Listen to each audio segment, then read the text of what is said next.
미국 주식 투자를 위한 기본 상식. 레벨 1 새로운 세계 경제를 이해하는 기초 지식. 1. 뉴욕 증시를 움직이는 건 미국 경제가 아니다. 융합 경제. 코로나19의 세계적 유행이 대공황 이후 가장 심각한 세계 경제 위기로 이어지자 각국 지도자들은 현대 사회에 발생한 최악의 공중보건 위기를 해결하는 동시에 경제를 무너뜨리지 않을 묘책을 찾기 위해 분주해졌다. 이들은 기존 경제학에서 이런 문제를 어떻게 해석하고 해결하는지 묻기 위해 경제학자들을 찾았지만 성과는 미미했다. 솔직한 경제학자라면 아마 이렇게 대꾸했을 것이다. 기존 경제학 이론은 끝났습니다. 경제학자든 아니든 미래에 어떤 일이 벌어질지, 이 위기를 어떻게 헤쳐나갈지 누가 알겠습니까? 헤아릴 수 없이 많은 요인이 세계 경제에 영향을 미치는 요즘 시대의 낡은 수식과 이론으로 미래에 일어날 일을 예측하기란 점점 더 어려워지고 있다. 핵융합 과정에서 수소 원자들이 하나로 합쳐지며 엄청난 에너지를 내뿜듯 새로운 융합 세계 경제는 이해하기 어려울 만큼 강한 에너지와 예측할 수 없는 사건을 만들어낸다. 과거 경제 환경에서는 간단한 절차를 따르면 논리적인 결론에 이를 수 있었다. 더 나은 제품을 만들거나 더 효율적으로 회사를 경영하면 생산성이 높아지고 모든 사람의 생활 수준이 향상됐다. 요즘의 세계 경제는 그리 간단하지 않다. 경제 발전 과정에서 배출되는 오염물질이 지구온난화를 가속화하는데도 개발도상국의 경제 발전이 꼭 좋기만 한 일일까? 소셜미디어 사용 시간이 길어질수록 청소년은 물론 어린아이까지 행복도가 낮아지고 고립감, 우울증, 심지어 자살 충동을 더 많이 느낀다고 한다. 그런데도 스마트폰으로 스냅챗이나 페이스북을 하며 항상 친구들과 연결된 삶이 우리를 더 행복하게 해준다고 말할 수 있을까? 카오스 이론의 관점에서 보면 세상에서 일어나는 많은 일은 본질적으로 예측하거나 제어할 수 없다. 날씨, 주가 변동, 자극을 주었을 때 뇌의 반응 같은 비선형적 사건은 너무 많은 변수의 영향을 받기 때문에 아무리 성능 좋은 컴퓨터를 쓴다 해도 한순간에 일어난 사건이 미래에 어떤 영향을 미칠지 정확히 알 수 없다. 카오스 이론을 처음으로 만든 MIT 기상학 교수 에드워드 로렌츠는 이 개념을 설명하기 위해 나비 효과를 예로 들었다. 로렌츠에 따르면 아마존에서 나비의 날갯짓 같은 아주 사소한 사건이 벌어지면 이로 인해 베이징 천안문 광장에는 거대한 태풍이 불어 닥칠 수 있다. 21세기 경제에서는 또 다른 차원의 나비 효과가 벌어진다. 21세기 경제의 원인과 결과는 한데 뒤섞여 완전히 파악할 수 없는 복잡한 그물망처럼 얽혀 있다. 그 결과는 어떨까? 최근 들어 세계 각국의 선거 결과에는 전략적으로 노출된 소셜미디어 광고가 큰 영향을 미치고 있다. 부도덕한 정치인들은 데이터 분석 회사를 고용해 선전에 가장 잘 넘어갈 만한 유권자를 찾아 집중 공략한다. 하지만 다른 사람은 물론이고 후보 본인을 포함한 정치인들조차 이런 광고가 미치는 영향을 정확히 알지 못한다. 계획대로 움직이지 않는 세계 경제. 확장되는 세계 경제 속에서 인터넷의 범위는 급속도로 넓어지고 있다. 2010년대 말 현재 사물 인터넷에 연결된 기기의 수는 이미 300억 개가 넘었다. 전 세계 수백만 가구에 전략적으로 배치된 아마존의 인공지능 스피커 알렉사와 애플의 시리는 우리가 하는 모든 말을 듣는다. 이들 기기와 정보는 앞으로 선량한 NGOB 정부기구와 비양심적인 정치인들의 손에서 어떤 식으로 활용될까? 새로운 융합 경제의 예측 불가능성은 금융 투자 산업에 큰 혼란을 불러왔다. 대형 투자회사들은 컴퓨터 알고리즘을 써서 매일 수조 단위의 달러, 파운드, 유로, 엔을 세계 이곳저곳으로 옮긴다. 하지만 이런 강력한 컴퓨터를 갖춘 투자회사들조차 왜 증시가 여러 곳에서 동시에 폭락하는지 설명하지 못한다.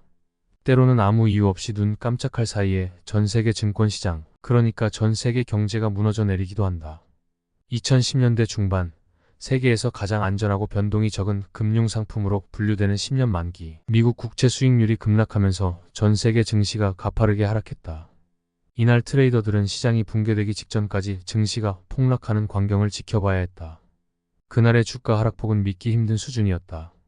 이론적으로 주식시장에 이런 폭락이 올 가능성은 16억 년에 한 번밖에 되지 않는다. 이날 대체 무슨 일이 있었던 건지, 앞으로 이런 일이 일어나는 것을 막으려면 어떻게 해야 하는지 말해줄 수 있는 사람은 아무도 없다. 아르헨티나의 디폴트 선언이나 이탈리아의 정권 교체 같은 한 나라의 일은 곧바로 전 세계 증권시장에 영향을 미친다. 한 부문에서 돈을 잃은 투자자들은 다른 부문 또는 다른 나라의 보유한 자산을 팔아 손실을 메우는 경향이 있다.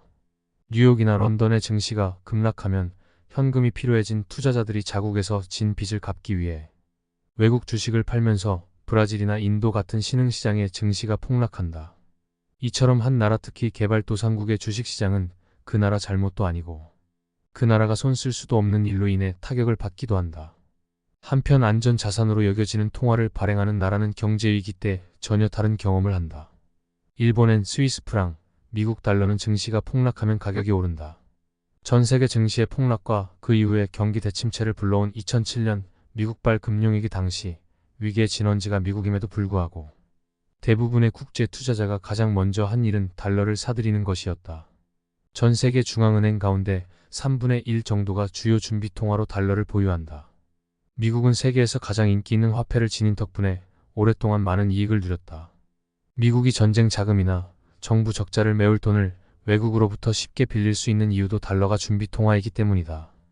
준비통화를 발행하는 국가의 단점은 무역 수지가 적자가 될 가능성이 높다는 것이다. 통화 가치가 높아서 수출품의 가격 경쟁력이 낮기 때문이다. 이런 사정에도 불구하고 미국 대통령은 2018년부터 계속해서 무역 적자를 이유로 무역 전쟁을 선포하고 있다. 준비통화를 발행해서 얻는 이익은 챙기면서 무역 전쟁을 위협 삼아 적자를 메우겠다는 입장이다.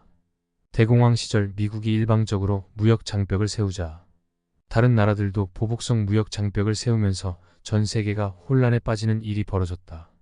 IMF 국제통화기금 총재는 미국발 무역 전쟁이 같은 일을 초래하는 것을 막고자 2018년 워싱턴에서 각국 재무장관과 함께 세계 경제 위기를 방지할 방안에 대해 논의했다.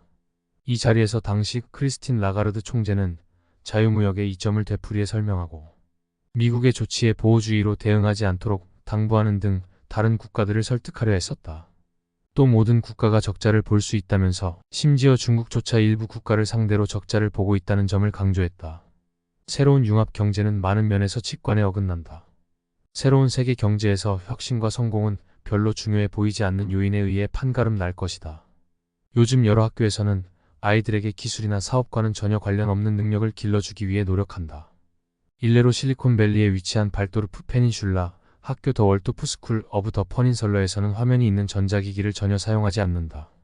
주변 하이테크 기업에 근무하는 부모를 둔 학생이 대부분인데도 학교에서는 칠판, 분필, 콩주머니, 과일 등을 활용해 실용적인 내용과 비실용적인 내용을 모두 가르친다. 학생들에게 여유를 가지고 비선형적 사고를 할 수 있는 기회를 주기 위해서인데 컴퓨터와 스마트폰이 없는 조용하고 평화로운 분위기는 창의적 사고에 도움이 된다. 어쩌면 새로운 융합 경제에서 성공은 모든 것을 통제할 수 없다는 사실을 깨닫는 데 달려있는지도 모른다. 우리가 사는 복잡하고 상호연관적인 세계에서는 미리 모든 것을 계획하기보다 우연과 혼돈에 몸을 맡기는 편이 더 유리할 수도 있다. 똑바로 난 길을 따라가는 것보다 막다른 골목과 부질없어 보이는 노력이 결국 우리를 더 멀리까지 데려다 줄지도 모르는 일이다. 어찌됐든 변덕쟁이 정치인부터 경제위기, 테러까지 어지러울 정도로 급변하는 정치적 경제적 상황을 고려하면 한 국가나 개인이 경제를 움직이는 복잡한 힘을 마음대로 조종하고 절대적 영향력을 행사할 가능성은 점점 줄어들 것이다. 이상으로 1. 뉴욕 증시를 움직이는 건 미국 경제가 아니다. 이었습니다.